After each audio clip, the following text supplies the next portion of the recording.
जय हिंद दोस्तों, स्वागत है आपका हमारे YouTube चैनल टिप टॉप में। तो आज की यहाँ पर जो क्लास है अपनी यहाँ पर शुरू हो चुकी है सामान्य विज्ञान की। बहुत ही महत्वपूर्ण क्वेश्चन आंसर लेकर आए हैं आपके लिए, तो वीडियो को पूरा अवश्य देखें। और जो भी चैनल पर नए हैं तो चैनल को सब्सक्राइब कर लें, बेल आइकन दबाएं और ऑल पर क्लिक करें ताकि ऑल वीडियो की जानकारी आपके यहाँ तक पहुंचे। ज़्यादा से ज़्यादा वीडियो को शेयर करें और वीडियो को लाइक करना ना भूलें। और जो भी चैनल के ज्वाइन मेंबर बनना चाहते हैं तो वह चैनल के ज्वाइन मेंबर भी बन सकते हैं। आपके सामने ज्वाइन पर आप क्लिक करेंगे तो आपके सामने 3 प्लान निकल कर आएंगे। वहां पर एक 29 रुपये का है, एक 59 रुपये का है और एक 119 रुपये का। तो इनमें से आपके लिए जौन सा भी प्लान अच्छा लगे वह आप खरीद सकते हैं और चैनल के ज्वाइन मेंबर बन सकते हैं और चैनल को सपोर्ट कर सकते हैं। और जो ज्वाइन मेंबर बनता है तो उनके लिए एक ग्रुप बना है अलग से, उनके लिए स्टडी मटेरियल PDF उपलब्ध कराई जाती हैं। तो चलिए स्टार्ट करते हैं आज का अपना ये वीडियो। आज का फर्स्ट क्वेश्चन है अपने यहाँ पर, देखिए क्या है यहाँ पर कि एक भारी नाभिक के दो हल्के नाभिकों में टूटने की प्रक्रिया को कहते हैं। तो क्या कहते हैं तो यहाँ पर बताएंगे सभी लोग। इसका राइट आंसर क्या होगा यहाँ पर? पुष्पलता जी, आकाश जी, गायत्री जी, मुस्कान जी। तो यहाँ पर क्या है इसका सही आंसर? एक भारी नाभिक के दो हल्के नाभिकों में टूटने की प्रक्रिया को क्या कहते हैं? तो इसका जो सही आंसर है वह है विकल्प नंबर बी, यानी कि नाभिकीय विखंडन। नाभिकीय विखंडन विकल्प नंबर बी जिन्होंने बताया है उनका, हाँ बिल्कुल सही, बी यहाँ पर सही आंसर है। विकल्प नंबर बी याद रखिए।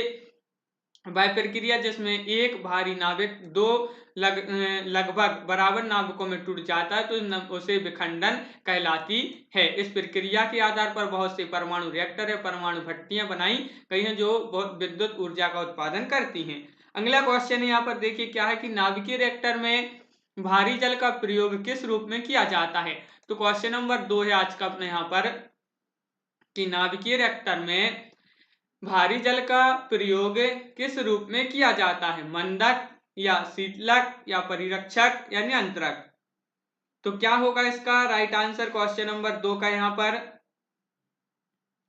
और इसका सही आंसर है यहाँ पर विकल्प नंबर 1, बिल्कुल सही। जिन्होंने भी मंदक बताया है, विकल्प नंबर 1 बताया है, उनका सही आंसर है मंदक। आपका यहाँ पर सही आंसर है। भारी जल का मुख्य उपयोग नाभिकीय संयंत्रों में होने वाली नाभिकीय विघटन क्रियाओं के द्वारा उत्पन्न न्यूट्रॉन को अवशोषित करने के लिए मंदक के रूप में होता है। अगला क्वेश्चन है प्रकाश विद्युत प्रभाव क्या है। तो क्वेश्चन नंबर 3 है अपने यहाँ पर, प्रकाश विद्युत प्रभाव क्या है यह बताना है। तो क्या है इसका सही आंसर? आर बाय मुस्कान जी, पुष्पलता जी, आकाश जी, तो सभी लोग यहाँ पर आंसर बताएंगे। प्रकाश विद्युत प्रभाव क्या है? तत्कालिक प्रक्रिया या विलंबित प्रक्रिया, प्रोटॉन का उत्सर्जन, न्यूट्रॉन का उत्सर्जन। तो क्वेश्चन नंबर 3 का यहाँ पर जो सही आंसर है वह है विकल्प नंबर 1, यानी कि तत्कालिक प्रक्रिया। तत्कालिक प्रक्रिया विकल्प नंबर 1 यहाँ पर सही आंसर होगा। विकल्प नंबर 1 जिन्होंने बताया उनका सही आंसर है। जब कोई पदार्थ किसी विद्युत चुम्बकीय विकिरण से ऊर्जा शोषित करने के बाद इलेक्ट्रॉन उत्सर्जित करता है तो उसे प्रकाश विद्युत प्रभाव कहते हैं। और इस क्रिया में जो इलेक्ट्रॉन निकलते हैं उन्हें प्रकाश इलेक्ट्रॉन कहते हैं। अगला क्वेश्चन है हेलीकॉप्टर का आविष्कार किसने किया? सभी लोग बताएंगे इसका आंसर। क्वेश्चन नंबर 4 है अपना यहाँ पर, क्या है इसका सही आंसर? हेलीकॉप्टर का आविष्कार किसने किया है? 4 विकल्प भी हैं आपके सामने, तो सभी लोग जल्दी जल्दी से आंसर बताएंगे। हेलीकॉप्टर का आविष्कार किसने किया है? तो यहाँ पर जो सही आंसर है, क्या है इसका सही आंसर? क्वेश्चन नंबर 4 है, हाँ इसका सही आंसर है विकल्प नंबर बी, यानी कि सिकोसर्की। सिकोसर्की यहाँ पर सही आंसर है, सिकोसर्की। विकल्प नंबर बी यहाँ पर सही आंसर। जिन्होंने बी बताया है उनका राइट आंसर है। देखिए इगोर इवानोविच सिकोसर्की रूस में जन्मे थे और जो अमेरिका विमान क्षेत्र में अग्रणी थे। इन्होंने हेलीकॉप्टर का आविष्कार किया, यह भी आपके लिए याद रखना है। और अगला क्वेश्चन है वायरलेस का आविष्कार किसने किया? क्वेश्चन नंबर 5 है, तो 5 का आंसर क्या होगा? वायरलेस का आविष्कार किसने किया? 4 विकल्प हैं आपके सामने, सभी लोग आंसर बताते जाएंगे। क्या होगा इसका राइट आंसर? गायत्री जी। क्या है इसका सही आंसर? प्रदीप जी। वायरलेस का आविष्कार किसने किया? और इसका सही आंसर है यहाँ पर विकल्प नंबर 1 यानी कि मार्कोनी आपका यहाँ पर सही आंसर होगा। विकल्प नंबर 1 जिन्होंने बताया है उनका सही आंसर है, हाँ बिल्कुल सही, विकल्प नंबर 1 यहाँ पर राइट आंसर है। इटली के वैज्ञानिक हैं यह कौन? मार्कोनी। इन्होंने वायरलेस टेलीग्राफी के विकास के में किए गए इनकी योगदान हेतु वर्ष 1909 में भौतिकी के नोबेल पुरस्कार से भी इनको सम्मानित किया गया था। कब किया गया था? 1909 में, और भौतिकी के नोबेल पुरस्कार से। अगला क्वेश्चन है, देखिए क्या है, सापेक्ष आर्द्रता नापी जाती है। तो जो सापेक्ष आर्द्रता होती है यह नापी जाती है हाइड्रोमीटर से, हाइग्रोमीटर से, लेक्टोमीटर से या पोटेशियोमीटर से। तो इस प्रकार आपके सामने 4 विकल्प दिए हैं। तो सापेक्ष आर्द्रता नापी जाती है, तो यहाँ पर सही आंसर है विकल्प नंबर बी यानी कि क्या है, हाइग्रोमीटर। यहाँ पर आपके लिए याद रखना है हाइग्रोमीटर और यहाँ पर हाइड्रोमीटर, तो इसमें आपके लिए कंफ्यूज नहीं होना है। हाइग्रोमीटर आपका यहाँ पर सही आंसर है विकल्प नंबर बी। हाइग्रोमीटर से सापेक्ष आर्द्रता नापी जाती है। अगला क्वेश्चन है, कृष्ण छिद्र सिद्धांत को प्रतिपादित किसने किया? तो किसने किया था यह बताना है। क्वेश्चन नंबर अपना यहाँ पर 8 है और 8 का यहाँ पर सही आंसर क्या है यह बताइए। क्वेश्चन नंबर 8 का सोनम जी, दिलीप जी, क्या होगा यहाँ पर सही आंसर? क्वेश्चन नंबर 8 है आपका कि कृष्ण छिद्र सिद्धांत को प्रतिपादित किया था, तो किसने किया था? सीवी रमन ने या एच.जे. भाभा ने या एस चंद्रशेखर ने, हरगोविंद खुराना ने।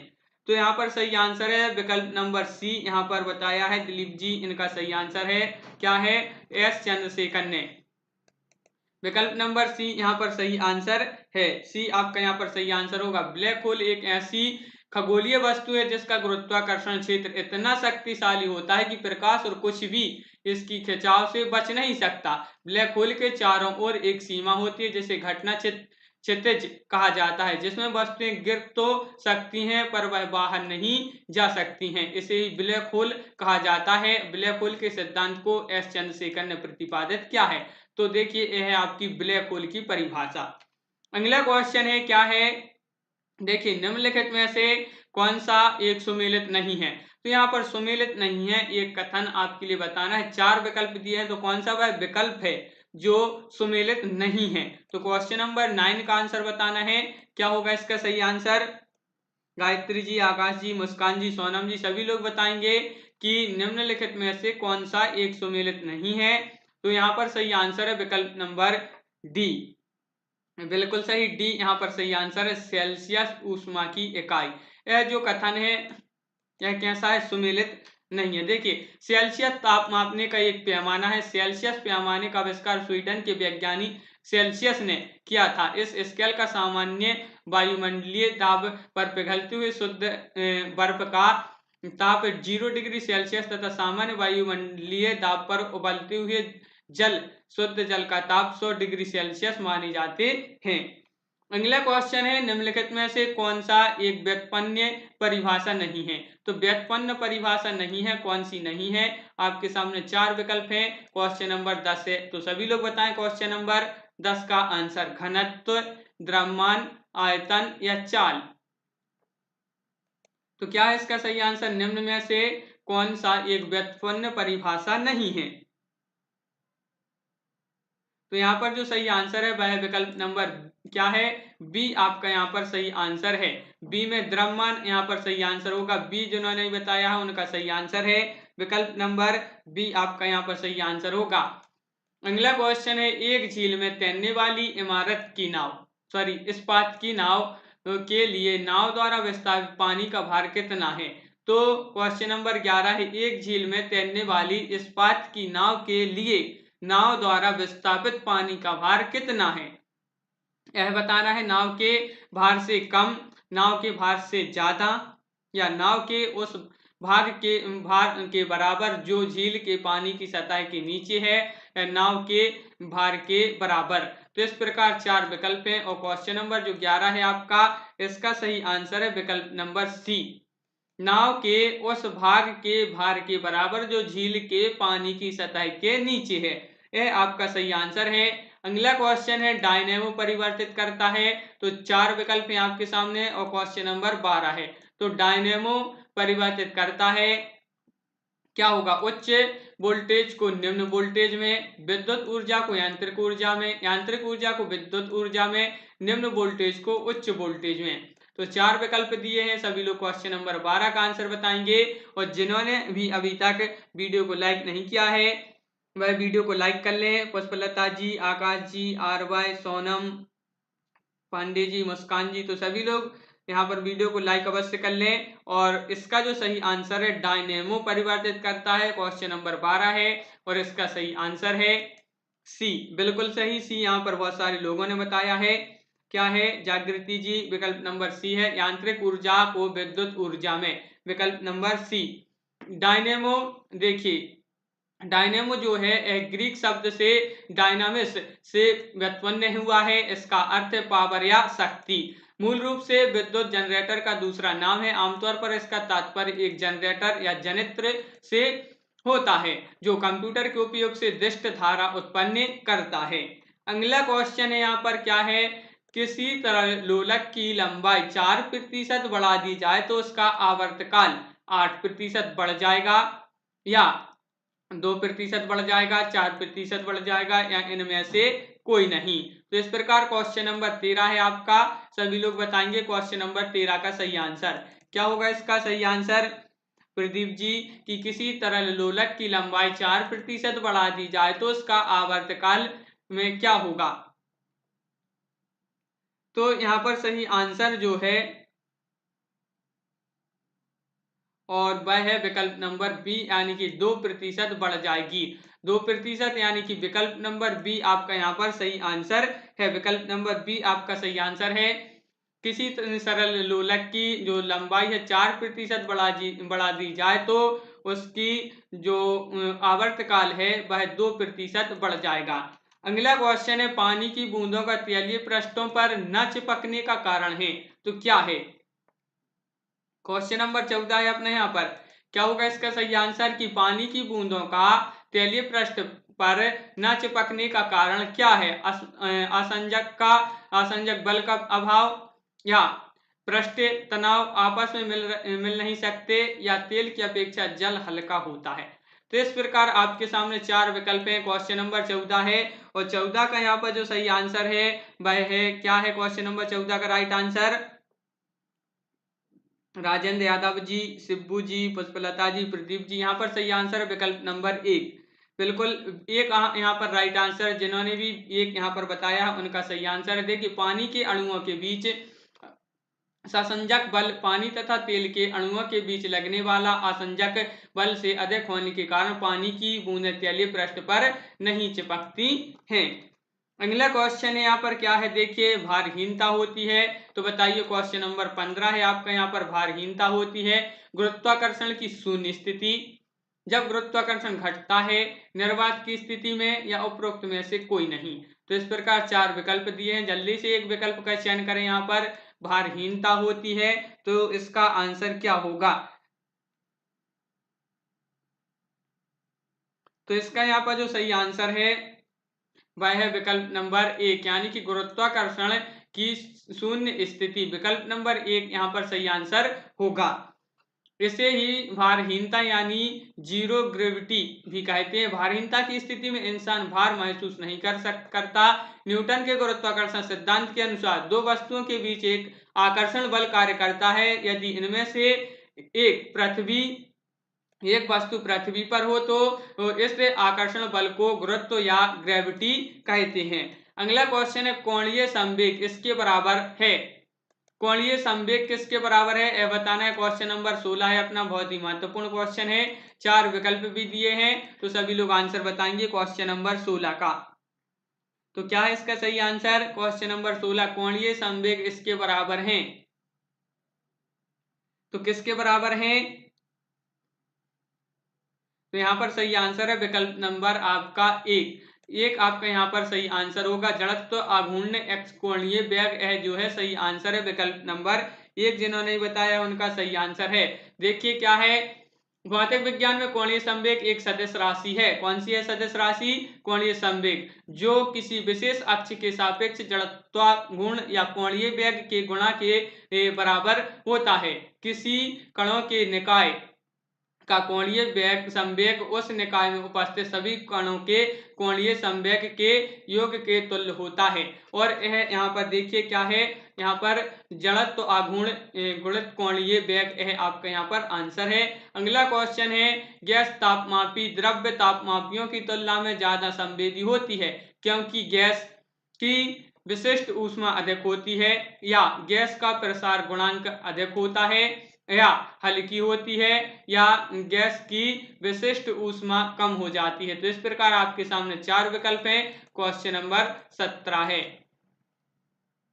17 का यहाँ पर सही आंसर बताना है। गायत्री जी, क्या होगा इसका सही आंसर? प्रदीप जी, गायत्री तिवारी जी,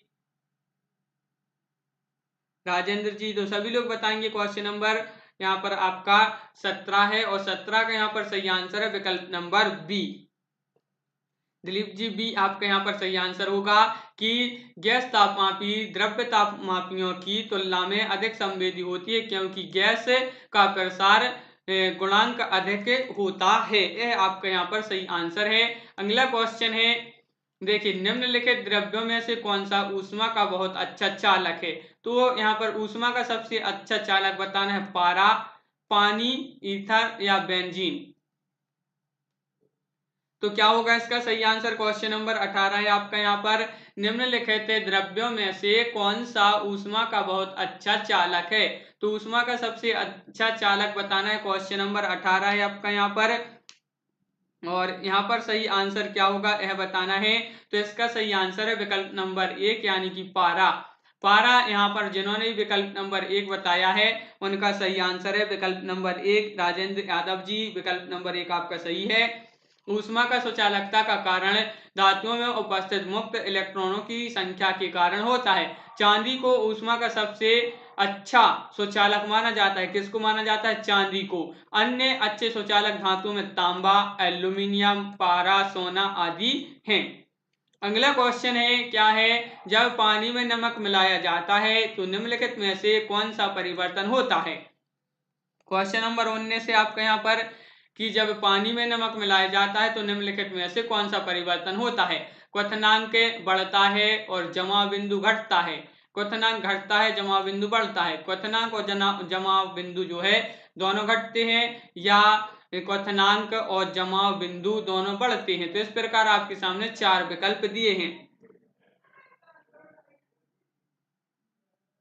तो क्या है इसका सही आंसर बताइए? आरवाई जी, रितु जी, गायत्री जी, मुस्कान जी, सुरपाल जी, तो सभी लोग बताएंगे। यहाँ पर क्वेश्चन नंबर 19 है और 19 का यहाँ पर सही आंसर है विकल्प नंबर 1, क्वथनांक बढ़ता है और जमाव बिंदु घटता है। यह आपका सही आंसर है विकल्प नंबर 1। बिल्कुल सही, जिन्होंने विकल्प नंबर 1 बताया उनका सही आंसर है। देखिए, जब पानी में नमक मिलाया जाए तो जाने की स्थिति में पानी के क्वथनांक बिंदु और हिमांक बिंदु क्रमशः बढ़ेंगे और घटेंगे। अगला क्वेश्चन है क्वेश्चन नंबर 20, शीत ऋतु के दिनों में हम मौसम किस प्रकार का होने पर ज्यादा ठंड महसूस करते हैं? तो किस प्रकार का मौसम होने पर हम ज्यादा ठंड महसूस करते हैं, यह बताना है। तो 4 विकल्प हैं आपके सामने और क्वेश्चन नंबर 20 है आपका यहाँ पर। तो सभी लोग जल्दी से क्वेश्चन नंबर 20 का आंसर बताएं। क्या होगा इसका सही आंसर? क्या इसका सही आंसर यह बताना है। शीत ऋतु के दिनों में मौसम किस प्रकार का होने पर ज्यादा ठंड महसूस करते हैं? तो यहाँ पर सही आंसर है विकल्प नंबर 1, यानी कि साफ मौसम। साफ मौसम बिल्कुल सही आंसर होगा। जिन्होंने विकल्प नंबर 1 बताया है उनका सही आंसर है। अगला क्वेश्चन है, स्पष्ट प्रतिध्वनि सुनने के लिए परावर्तक तल और ध्वनि स्रोत के बीच न्यूनतम दूरी होनी चाहिए, तो कितनी होनी चाहिए? क्वेश्चन नंबर 21 है आपका यहाँ पर। तो 10 मीटर, 17 मीटर, 24 मीटर या 30 मीटर। तो क्या है इसका सही आंसर प्रदीप जी? की स्पष्ट प्रतिध्वनि सुनने के लिए परावर्तक तल व ध्वनि स्रोत के बीच न्यूनतम दूरी होनी चाहिए। तो 4 विकल्प हैं, कितनी दूरी होनी चाहिए? क्वेश्चन नंबर 21 है आपका यहाँ पर, और इसका आंसर यहाँ पर होगा जो सही है वह है विकल्प नंबर बी। यानी कि 17 मीटर। 17 मीटर जिन्होंने भी बताया है उनका सही आंसर है विकल्प नंबर बी, यहाँ पर सही आंसर है। स्पष्ट प्रतिध्वनि सुनने के लिए परावर्तक तल व ध्वनि स्रोत सतह के बीच की न्यूनतम दूरी 17 मीटर या 56 फीट होनी चाहिए। अगला क्वेश्चन है, मेघ गर्जना सुनने पर व्यक्ति अपना मुंह खोलता है जिससे कि क्या है उसका सही आंसर? आगे डर को दूर कर सके, दोनों कानों के कर्णपटल पर वायु के दाब को बराबर करने के लिए, अधिक ध्वनि प्राप्त कर सके या मुंह से वायु निकलने के लिए। तो इस प्रकार आपके सामने 4 विकल्प दिए हैं। क्वेश्चन नंबर 22 है, क्या होगा इसका सही आंसर? पूजा ठाकुर जी, मुस्कान जी, जागृति जी, आकाश जी, गायत्री जी, सोनम जी, ऋतु जी, सभी लोग बताएंगे।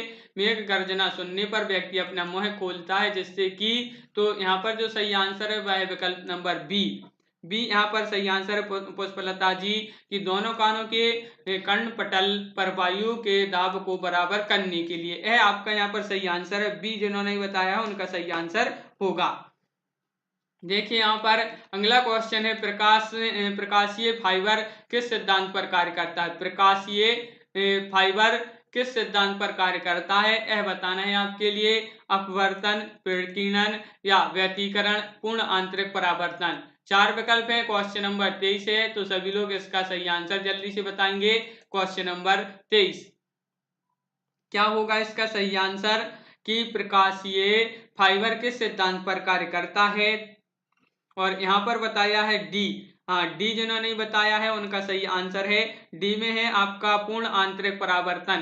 पूर्ण आंतरिक परावर्तन सही आंसर होगा। विकल्प नंबर डी जिन्होंने बताया है, बहुत सारे लोगों ने डी बताया, तो डी आपका सही आंसर है।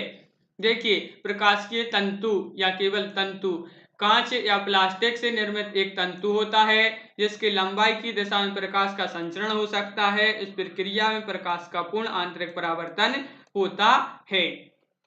अगला क्वेश्चन है, दाढ़ी बनाने के लिए काम में लेते हैं अवतल दर्पण, समतल दर्पण, उत्तल दर्पण या इनमें से कोई नहीं। बहुत ही सरल क्वेश्चन है, सभी लोग इसका आंसर बताएंगे। क्वेश्चन नंबर 24 है, 4 विकल्प दिए हैं, तो जल्दी से बताएं क्या है इसका सही आंसर। दाढ़ी बनाने के लिए काम में लेते हैं तो कौन सा वह दर्पण है जो काम में लेते हैं? गायत्री जी, जागृति जी, तो सभी लोग बताएंगे। गायत्री तिवारी जी, तो क्या इसका सही आंसर?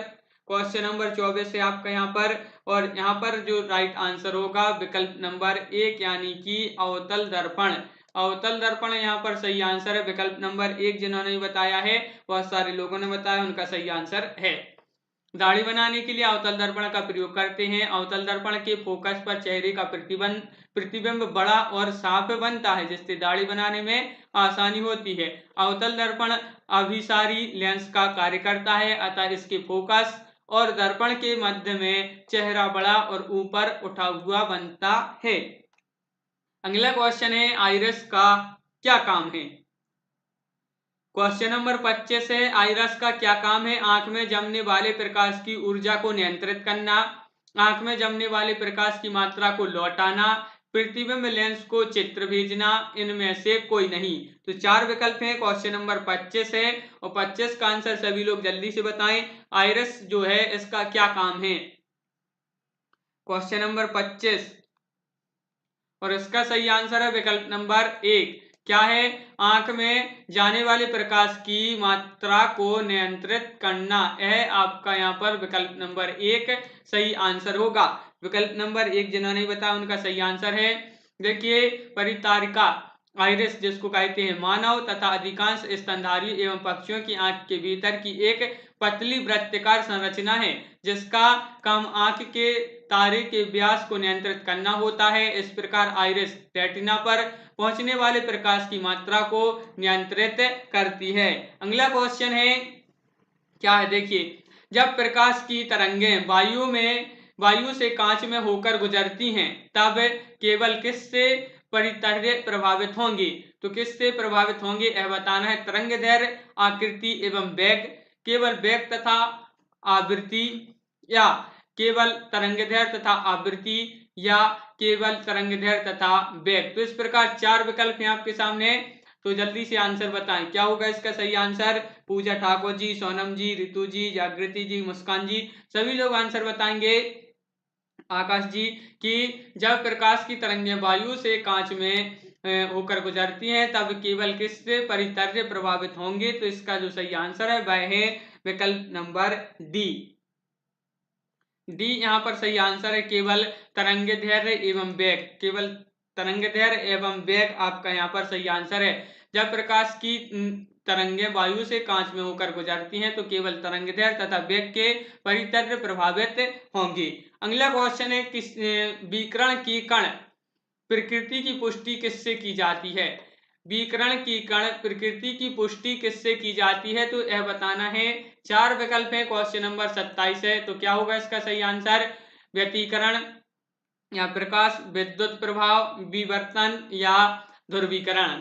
क्वेश्चन नंबर 27 का यहाँ पर आंसर बताना है। बहुत ही महत्वपूर्ण क्वेश्चन है, तो सभी लोग जल्दी से आंसर बताएं क्वेश्चन नंबर 27 का। दिलीप, साकेत जी, आकाश जी, रितु जी, तो सभी लोग बताएंगे क्वेश्चन नंबर 27 का आंसर। और यहाँ पर जो सही आंसर है वह है आपका विकल्प नंबर बी। यहाँ पर सही आंसर होगा कि प्रकाश विद्युत प्रभाव। प्रकाश विद्युत प्रभाव यहाँ पर आपका बी राइट आंसर होगा। बी जिन्होंने बताया उनका सही आंसर है। देखिए, जब कोई पदार्थ धातु, अधातु, ठोस, द्रव्य एवं गैस किसी विद्युत चुंबकीय विकिरण जैसे एक्सरे, दृश्य प्रकाश आदि से ऊर्जा शोषित करने के बाद इलेक्ट्रॉन उत्सर्जित करता है तो इसे प्रकाश विद्युत प्रभाव कहते हैं। अगला क्वेश्चन है, क्या है? एक फ्यूज तार का उपयोग खालिस्तान के लिए किया जाता है। एक फ्यूज तार का उपयोग डैश खालिस्तान के लिए किया जाता है। तो क्या होगा इसका सही आंसर? तो क्वेश्चन नंबर 28 है आपका। तो सभी लोग बताएंगे क्वेश्चन नंबर 28 का आंसर। हानि पहुंचाए बिना उच्च विद्युत धारा को प्रवाहित करना या अत्यधिक धारा प्रवाह के समय विद्युत परिपथ को तोड़ने, किसी व्यक्ति को विद्युत झटकों से बचाने, या इनमें से कोई नहीं। क्वेश्चन नंबर 28 है, सभी लोग आंसर बताएंगे इसका। राहुल सोनी जी, पुष्पलता जी, मुस्कान जी, तो क्या है इसका सही आंसर? राजेंद्र जी, क्वेश्चन नंबर 28 का हाँ, यहाँ पर जो सही आंसर है वह है बी, विकल्प नंबर बी। मुस्कान जी, बी आपका राइट आंसर है। अत्यधिक धारा प्रवाह के समय विद्युत परिपथ को तोड़ने, यह आपका यहाँ पर सही आंसर होगा, विकल्प नंबर बी। एक फ्यूज तार अत्यधिक धारा प्रवाह के समय विद्युत परिपथ को तोड़ने का कार्य करता है। फ्यूज तार का गलनांक कम होता है तथा उसे परिपथ के साथ श्रेणी क्रम में जोड़ा जाता है। अगला क्वेश्चन है, एम्पियर क्या मापने की इकाई है? बहुत ही सरल क्वेश्चन है, सभी लोग बताएंगे इसका आंसर। क्या होगा इसका सही आंसर? आकाश जी, क्वेश्चन नंबर आपका 29 है, तो सभी लोग आंसर बताएं जल्दी से। एम्पियर क्या मापने की इकाई है? वोल्टेज, विद्युत धारा, प्रतिरोध या पावर? तो यहाँ पर जो सही आंसर है रितु जी वह है आपका विकल्प नंबर बी, यानी कि विद्युत धारा। विद्युत धारा यहाँ पर सही आंसर है। जिन्होंने भी बी बताया है उनका सही आंसर है। एम्पियर जो है इससे मापा जाता है, मापने की इकाई है किसकी है? विद्युत धारा, यानी कि विकल्प नंबर बी। बिल्कुल सही, सभी लोगों ने यहाँ पर बी बताया। बी आपका सही आंसर है, प्रियंका जी।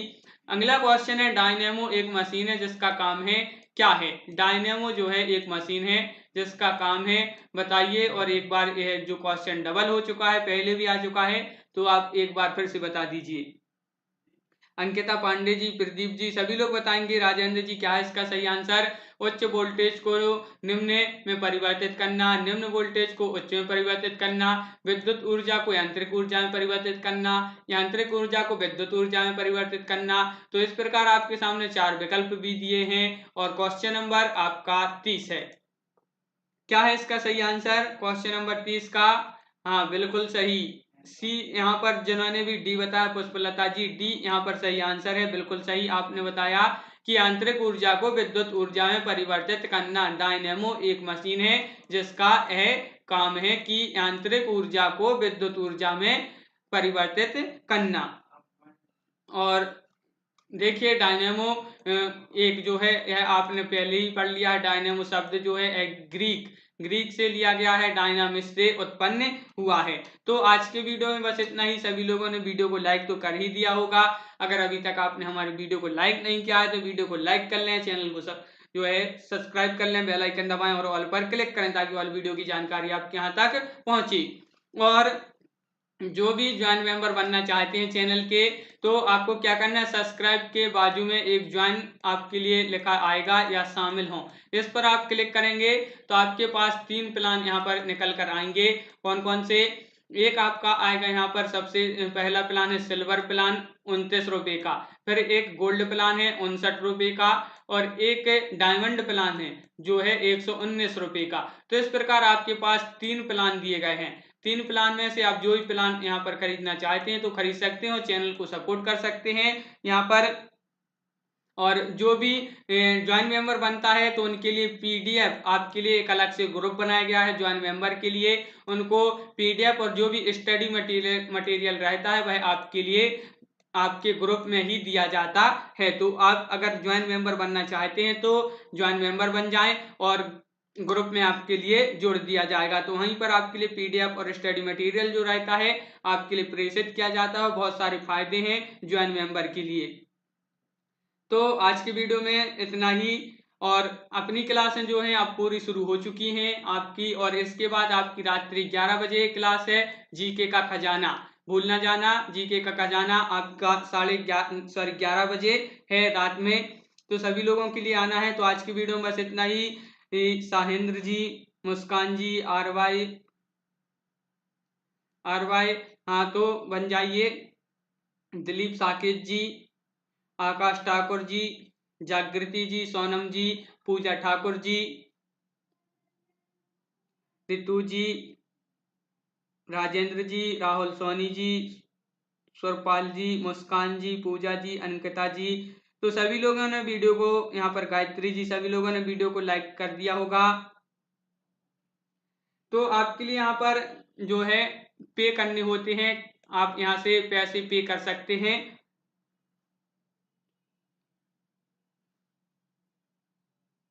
तो आज की वीडियो में बस इतना ही। सभी लोगों के लिए